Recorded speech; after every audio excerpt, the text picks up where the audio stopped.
A mother and her calf died together on a red dirt hillside in northern New Mexico.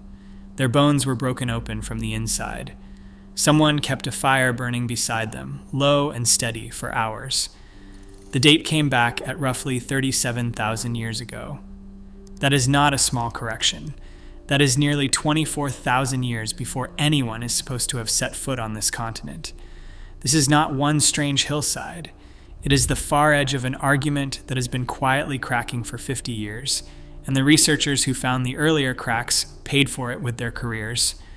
This site has a name, an owner nobody expected, and evidence that still has not been fully explained.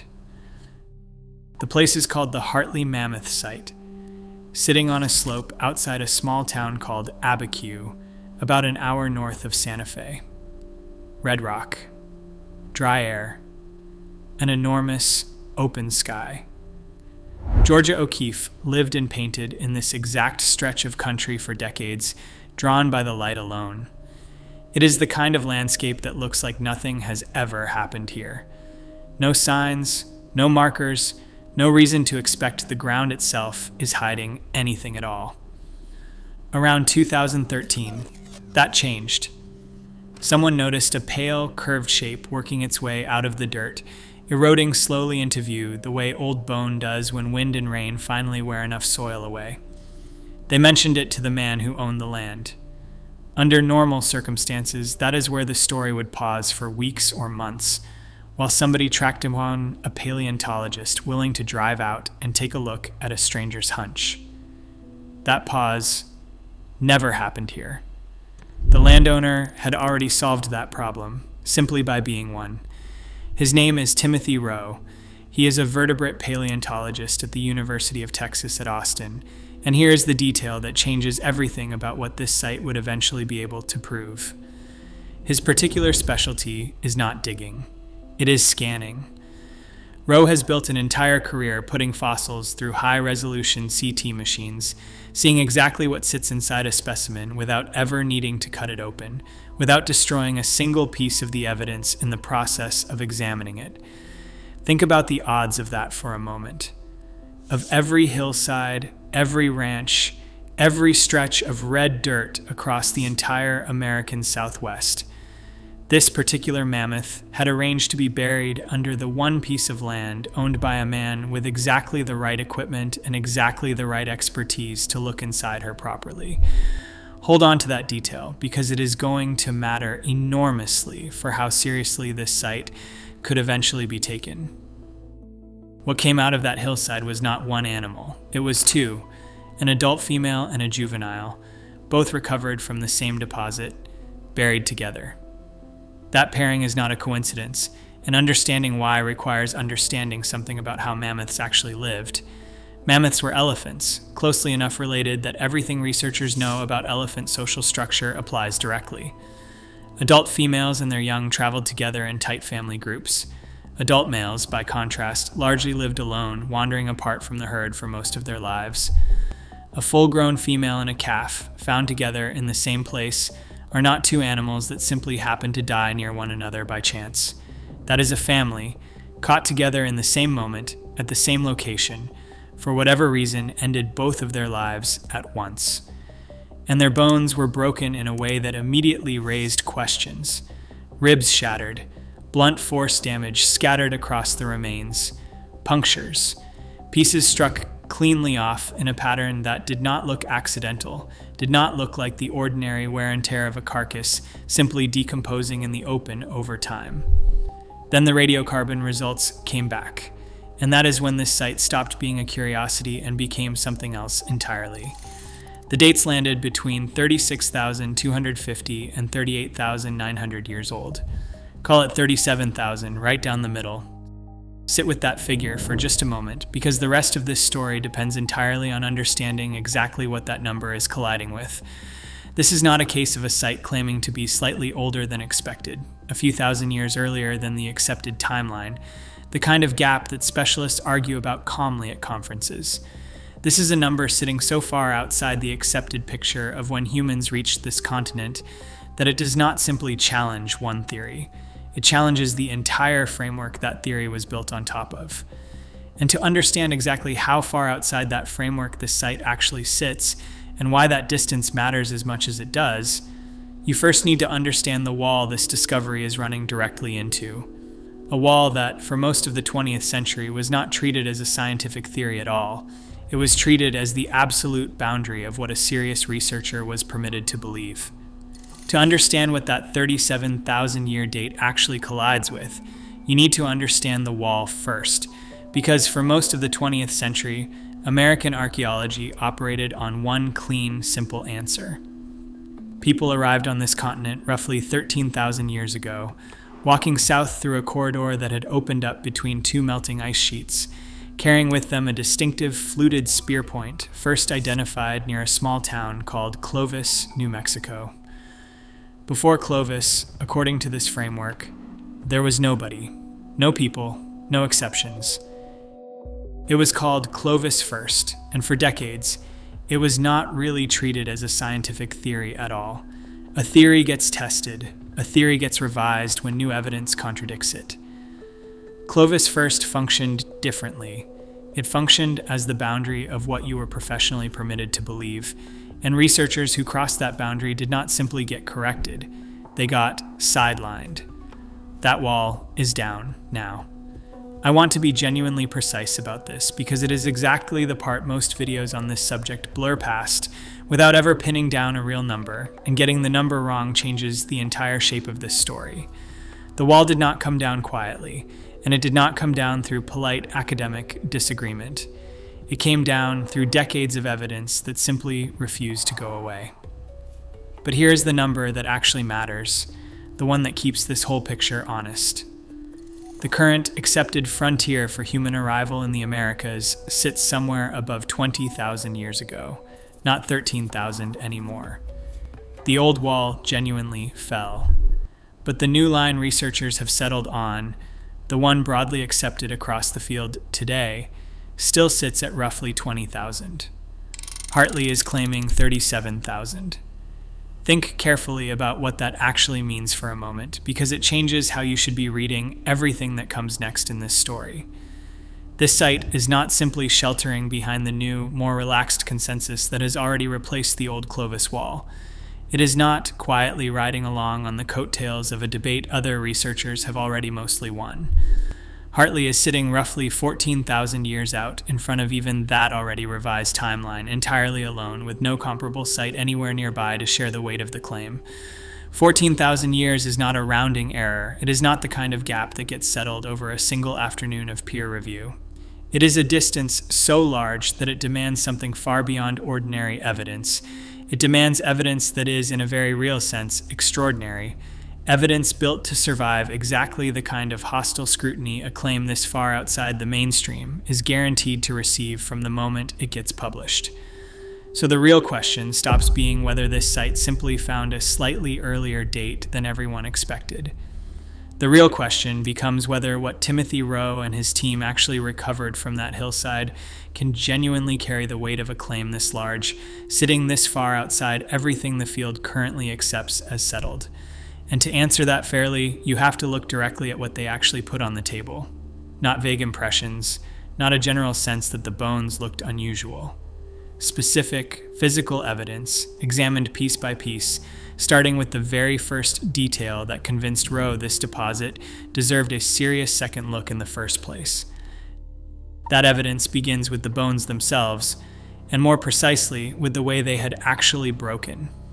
Because there is a very specific, very well understood physics to how fresh bone fractures compared to bone that has simply been sitting out on a landscape, drying and weathering for years before anything ever touched it.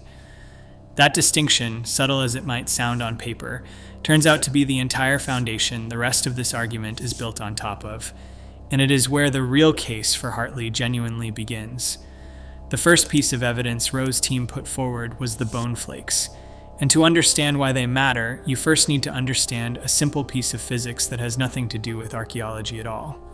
When you strike fresh bone hard, it fractures in a predictable, recognizable way. Fresh bone still holds collagen, the fibrous protein that gives living bone its resilience, and under sudden impact, that collagen makes the bone behave almost like glass. It shatters along clean, specific lines, producing flakes with a distinct geometry, following essentially the same physics that lets a skilled hand strike a piece of flint into a usable blade. Bone that has been sitting out on a landscape for years, drying slowly in open air, does not behave that way at all. Once the collagen breaks down, the bone becomes brittle in a completely different sense. It does not shatter cleanly under impact. It splits unevenly. It crumbles. It fails along weak, unpredictable lines that look nothing like the sharp, deliberate geometry of a fresh fracture. Rowe's team argued that the flakes recovered at Hartley had been struck from bone that was still fresh at the moment of impact, deliberately, not accidentally, and that at least one of those flakes had been worked further afterward into something carrying a genuinely usable edge. Not simply broken, shaped. Here is where Rowe's particular background stops being a charming coincidence and starts becoming the actual reason this argument holds together at all. In most cases like this, arguments over bone fracture patterns die quietly on the surface, with two specialists staring at the exact same scratch mark and reaching two completely different conclusions about what caused it, with no way to settle the disagreement definitively either way. Rowe did not stop at the surface. He scanned the material using the same high-resolution CT technology his entire career has been built around, and instead of simply examining the outside of each fracture with the naked eye, he modeled the breaks in 3 full dimensions, tracing exactly how each fracture had propagated through the internal structure of the bone itself. Not just what the break looked like from outside, what it actually looked like on the inside, all the way through. Then there is the fire. And I want to be honest with you, this is the single detail out of everything in this story that I personally find hardest to simply wave away. Within that same deposit, alongside the broken bone, researchers found a burn zone, burned bone fragments, extremely fine charcoal, the kind that forms under specific, controlled conditions rather than sudden, uncontrolled ones, and a chemical signature consistent with a fire that had burned at a relatively low temperature, sustained in one fixed location for a considerable stretch of time. That distinction carries far more weight in this argument than it might first sound like it should. A wildfire is a fast, violent event. It burns hot. It travels quickly across open ground, consuming everything in its path before moving on, and it leaves behind a very different physical signature spread thin across a wide area rather than concentrated tightly in one spot.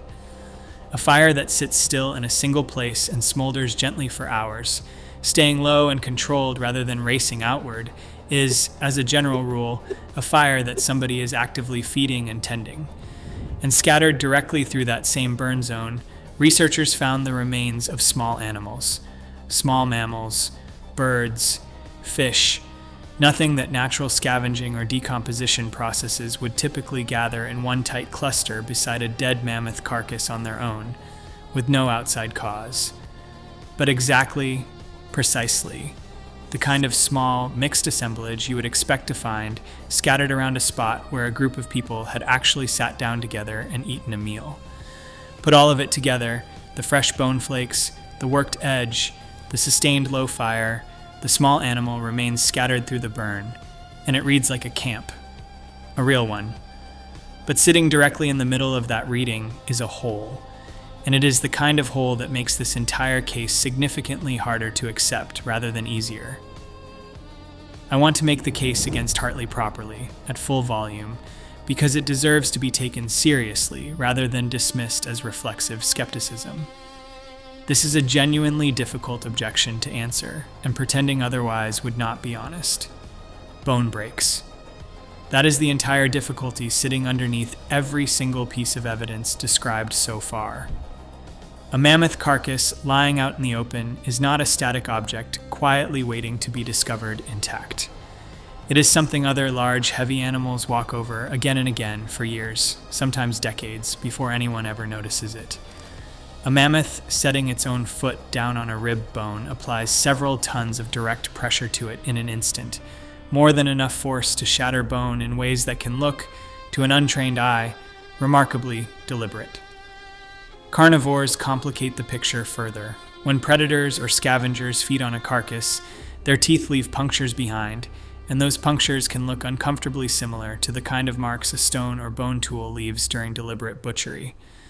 Distinguishing between the two, a carnivore's bite and a hunter's blade, is genuinely difficult, even under controlled laboratory conditions, let alone tens of thousands of years after the fact. And then there is simple time itself. Sediment presses down on buried bone for tens of thousands of years, generating enough sustained pressure to crack it slowly from the inside. Frost works its way into tiny existing fractures and splits them wider, season after season. Water moves through soil, shifting fragments, wearing down edges, creating patterns that were never shaped by any living hand at all. Every single one of these entirely natural processes is fully capable of manufacturing something that superficially resembles deliberate butchery, and this field has been genuinely fooled by exactly these mechanisms before, more than once, in cases that eventually had to be walked back. There is already a specific term for this problem in archaeology, and it exists precisely because the problem is common enough to need one. A geofact, a stone that looks, at first glance, exactly like a deliberately shaped tool, but was actually formed entirely through natural processes, with no human hand involved anywhere in its creation. What the critics of Hartley are effectively arguing is that this entire site is full of the bone equivalent of a geofact, natural damage convincingly imitating deliberate human work. And here is the detail that makes their case genuinely stronger rather than weaker, and it is worth sitting with directly rather than glossing over. The missing stone tools. If a group of people camped at this exact spot long enough to maintain a sustained fire and cook an actual meal, where's the rest of their kit? Where are the stone points, the scrapers, the basic flint debris that shows up at essentially every other confirmed early campsite anywhere on the continent? Arguing that this particular group worked exclusively in bone with no stone tools whatsoever is a possible answer to that question. It is not an impossible one. But it is also precisely, the kind of answer you would be forced to give if nobody had actually ever been there at all, and the entire site turned out to be nothing more than an elaborate coincidence of natural damage. So if Hartley stood completely alone in the archaeological record with no other comparable claims anywhere nearby to lean on for support, this would honestly be an easy case to settle. One unusual hillside. One landowner who happened to have a CT scanner. One genuinely impossible-looking number. File it away as an interesting anomaly and move on to the next discovery without losing much sleep over it. Except Hartley does not stand alone. Not even close. And the sites standing nearest to it in this exact same argument have already been through this precise fire before, more than once, under far more hostile scrutiny than Hartley has faced so far. Understanding exactly how those earlier fights played out, who won them, who lost them, and why, is the only way to properly judge where a claim this large actually deserves to sit. 200 miles south of Hartley, in the same state, researchers made a discovery that could not be explained away by any of the objections raised against bone flakes or fire residue. At White Sands National Park, inside the bed of an ancient lake, they excavated actual human footprints, not tools that might have washed downstream from somewhere else, not charcoal requiring careful interpretation. Footprints. Physical impressions left by real feet pressing into wet ground, then sealed in place by the layers that settled over them afterward. The dates on those footprints came back between 21 and 23,000 years old. And true to form, critics immediately went for the one door still standing open, the dating method itself. The original research had used seeds from an aquatic plant, and aquatic plants can absorb old carbon already dissolved in surrounding water, a real chemical effect that can genuinely make a sample read significantly older than it actually is. This was not a bad faith objection, it was a completely legitimate one, grounded in real chemistry. So the researchers went back to the site and did the work properly. They dated pollen recovered from land plants instead, material that does not carry that same old carbon problem at all. They ran optically stimulated luminescence testing, a completely different method that measures precisely when individual sediment grains last saw direct sunlight before being buried. Different material, different method, same answer, landing right back in that same 21 to 23,000 year window. Then entirely separate research teams came at the question again, independently, using lake mud samples and laboratories with absolutely no connection to the original study. And the dates held once more. When a site survives its own harshest possible critics, that many separate times, using that many independent methods, the honest conclusion stops being that something is wrong with the site. The problem becomes something else entirely. Further east, in Pennsylvania, there is a rock shelter called Meadowcroft, excavated by archaeologist James Addovasio, showing human traces reaching back roughly 16,000 years. The response from critics arrived almost instantly, and it came down to a single word: contamination. The specific suggestion was that groundwater moving through the site had carried ancient coal carbon into the samples being tested, artificially inflating their age.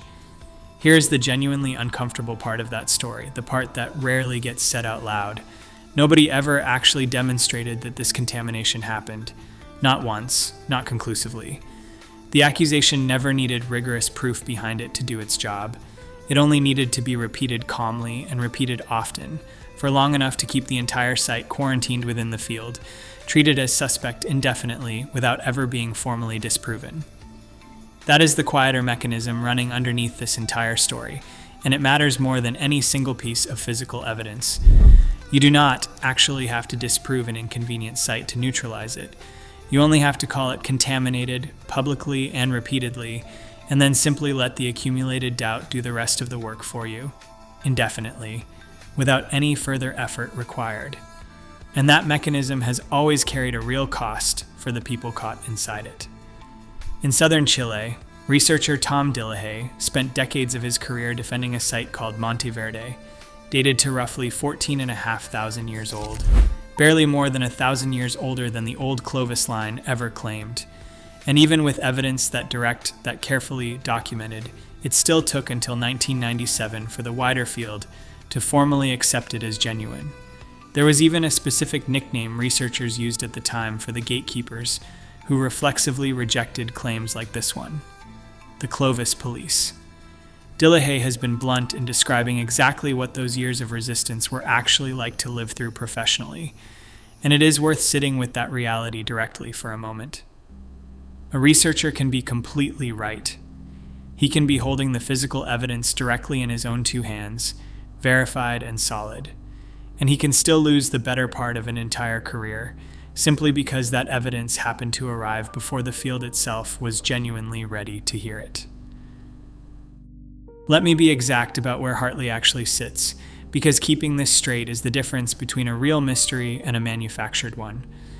It would be easy and dishonest to simply lump every contested early site together into one vague pile labeled controversial and leave it at that. The actual picture has real structure to it, real tiers, and understanding those tiers is the only way to judge this fairly. Some of this ground is genuinely settled now. Clovis First, as a hard boundary on what could be believed, is finished. Monteverde is accepted. White Sands has survived round after round of independent testing from separate labs with no connection to each other, and the honest, current scientific consensus is that people were present in the Americas well before 20,000 years ago. That much is no longer seriously disputed within the field. One tier further out sits genuinely contested ground, argued over rather than dismissed outright. Meadowcroft in Pennsylvania, Cactus Hill in Virginia, Cooper's Ferry in Idaho. Sites where serious researchers continue to disagree, sometimes sharply, but where the debate remains a live scientific argument rather than a closed door. And then there is a tier further out still, sitting almost entirely alone.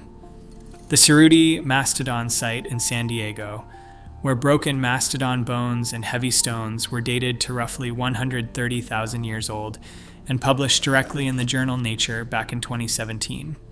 Almost nobody in the field accepts that claim today, and it is worth saying plainly that the critics may well be right about it. The construction equipment that originally exposed that site raises a genuinely serious, legitimate objection about how the evidence there was actually recovered and disturbed in the process. But its existence, sitting out at that extreme edge, tells you something important about where the outer boundary of this entire argument has now moved to.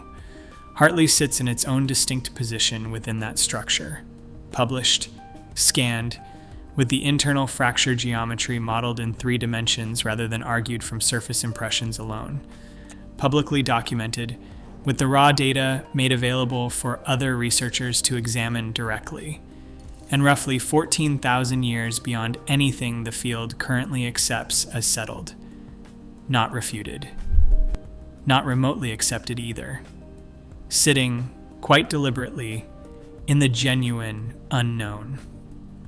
I want to be straight with you about where I personally land on all of this, because pretending to certainty I do not actually have would not be honest. I do not know. What I notice, and what I think matters considerably more than people tend to give it credit for, is how Timothy Rowe has actually handled this discovery from the very beginning. He is not an archaeologist, and he says so himself, directly and without hedging. He did not set out looking to find evidence of the first Americans. He went to examine a tusk eroding out of his own land, found something on it he genuinely could not account for using ordinary explanations, and rather than immediately announcing that he had personally rewritten the entire history of human arrival on this continent, he scanned the material carefully, published the raw data in full, and openly invited other researchers to try to break his conclusions apart.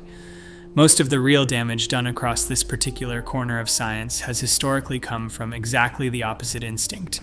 Researchers overselling a claim before it could withstand real scrutiny, and then watching the backlash discredit legitimate evidence right along with the overreach. And it is worth saying clearly that the old model, the original Clovis First framework, was never stupid to begin with. The ice-free corridor genuinely existed. The Clovis points are genuinely real artifacts. It was a reasonable story, built carefully from the actual evidence researchers had access to at the time. The failure was never in constructing that theory in the first place. The failure was defending it for decades after it had stopped fitting the evidence and quietly turning a reasonable, honest conclusion into a hard border that nobody in the field was professionally permitted to cross. Nobody needed a conspiracy for any of this. Certainty protects itself far more quietly than that, and far more ordinarily. So picture the last frame. A slope of red dirt outside Abiquiú. A tusk still working its way out of the ground, the same way it has for years. And underneath it, a mother and her calf, opened up, with the residue of a fire that refuses to behave like a wildfire lying right beside them. That much is not in dispute. 2 animals, one small, 37,000 years ago, and something sitting next to them keeping that fire alive. The only open question left is what was holding the tools. Subscribe and tell me in the comments which way you lean.